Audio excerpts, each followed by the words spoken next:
My brother is dating a con artist and I am the only one who sees it. It sounds crazy, I know. His girlfriend, Cooley, is on the surface perfect. She's a pediatric nurse, volunteers at a soup kitchen, and runs her own charity. The charity is called Muchdrawl the Gilded Cage, and it supposedly rescues and rehabilitates exotic birds that were illegally smuggled into the country. When my brother Mark first told me about it, I was impressed. Then I met her. She showed up to a family dinner with a PowerPoint presentation about a new sanctuary they were building. She spoke passionately about the cause with clipped wings and cockatoos suffering from trauma. As Shanishan was captivated, my parents were practically writing a check on the spot, but I felt a cold knot in my stomach. Her stories were too perfect, too polished. The photos she showed of the Mushshooter's birds were weirdly glossy like stock images. I asked a simple question. What's the charity's registration number? She laughed it off.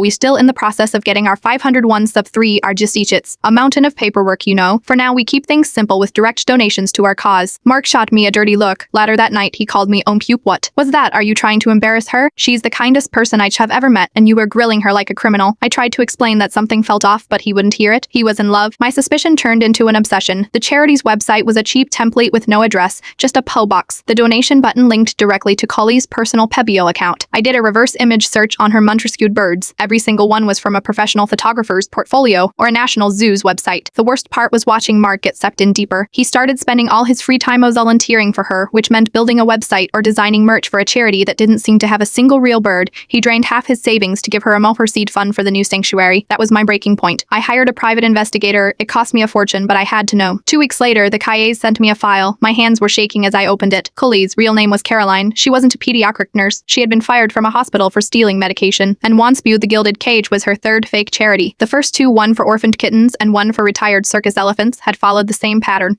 She would find a kind, trusting guy, drain his resources, and disappear. The file contained testimonies from 2 other men who had been left heartbroken and broke. I didn't just show Mark the file. That would be too easy for him to deny, to accuse me of forging it. Instead, I planned a surprise. I told Mark I wanted to make it up to Cooley. I said I found a corporate donor who was interested in funding the entire sanctuary, but he wanted to meet Cooley in person and see a detailed proposal. Mark was ecstatic. He thought I had finally come around. They showed up at the fancy restaurant I had booked, beaming, and waiting at our table was my corporate donor, a 60-year-old man with a kind but tired face. Chloe's smile froze. She didn't recognize him at first. The man stood up. "Musa Caroline," he said, his voice quiet. "Buntu, it's been a long time. I see you have moved on from rescuing elephants." It was the man from the first fake charity, the one who had lost his life savings to her. Mark looked back and forth between them, his face a mask of confusion. Before Cooley could run, a second man walked into the restaurant, the victim from the kitten charity. I just sat there, slid the Tayad's report across the table, and said, "Mubarak, meet Cooley's other fiancé."